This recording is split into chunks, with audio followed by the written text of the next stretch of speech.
Hello everyone, সবাই কেমন আছো? আশা করি খুব ভালো আছো আর আমিও খুব ভালো আছি।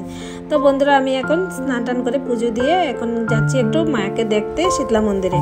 অনেক দিন হয়ে গেছে মাকে দেখা হয়নি, তো ভাবলাম একটু মাকেও দেখে আসবো। এদিকে আমাদের বাড়িতে আবার মেজদি এসেছে, মেজদি পাশের ঘরের ভদ্রমহিলাও এসেছে, উনিও আরেকটা দিদি।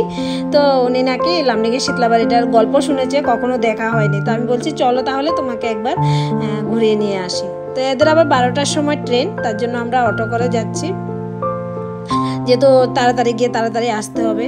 তো এই রাস্তা দিয়ে কিন্তু আমরা শীতলা পুজোর সময় কিন্তু পায়ে হেঁটে যাই, বেশি সময় লাগে না। তারপরে যেহেতু সময় কম, তার জন্য আমরা অটো নিয়ে নিলাম।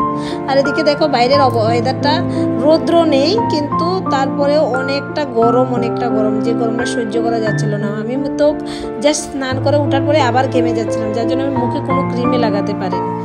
তো চলো এখন মায়ের মন্দিরে গিয়ে আবার তোমাদের সঙ্গে দেখা হবে।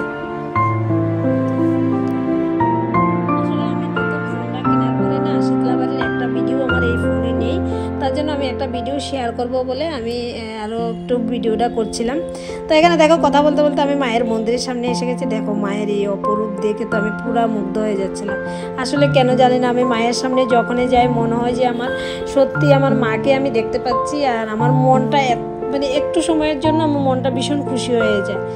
আর এদিকে আমি চারিদিকটা দেখাচ্ছিলাম, যেহেতু আমি ব্লগটা আমার চ্যানেলে রেখে দেবো আমি বলেছি, তার জন্য আমি একটা স্মৃতি হয়ে থাকবে। আমি চারিদিকটা ঘুরে একবার ভিডিও, চারিদিকটা তো দেখা হয়ে গেছে, দাঁড়ান এবার একটু মাকে প্রণাম করে আসি। এত বড় শীতলা মন্দির বা শীতলা মার মূর্তি আমার মনে হয় আর কোথাও নেই।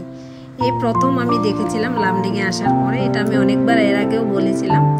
আর কেন জানি না, আমি দেখার পর থেকে আমার বারবার মন ছুটে যায় মায়ের কাছে যেতে। তো যদিও আমি শনিবার বা মঙ্গলবারে ওই হিসেবে যেতে পারি না, এমনি সময় যখনই যাই, আমি আগে ভিডিও করতাম না, এখন ছোট ছোট করে ভিডিও করে আপনাদের সঙ্গে শেয়ার করি আমি। আর আমি বেশি বড় ভিডিও বানাই না বন্ধুরা, ছোট ছোটই ব্লগ বানাই, 2 মিনিট 3 মিনিটের এরকমই। আর এখানে আমার মুখটা দেখুন কিরকম হয়ে আছে। কেন বলুন তো, কতদিন ধরে এত গরম পড়ছে, না কিছু খেতে ভালো লাগছে, না কিছু গায়ে মাখতে ইচ্ছা করছে। গায়ে মাখলেই অনেকটা গরমের জন্য ঘেমে যায়, আর খেতেও ভালো লাগে না। তো চলো, দিদিদের আবার ট্রেনের টাইম হয়ে যাবে, ওদেরকে আবার ছেড়ে আসতে হবে স্টেশনে। তো ভিডিওটা আমি এখানেই শেষ করলাম। আমার ভিডিওটা কেমন লাগলো, একটা যদি ভালো লাগে একটা লাইক শেয়ার করে দেবেন। রাধে রাধে।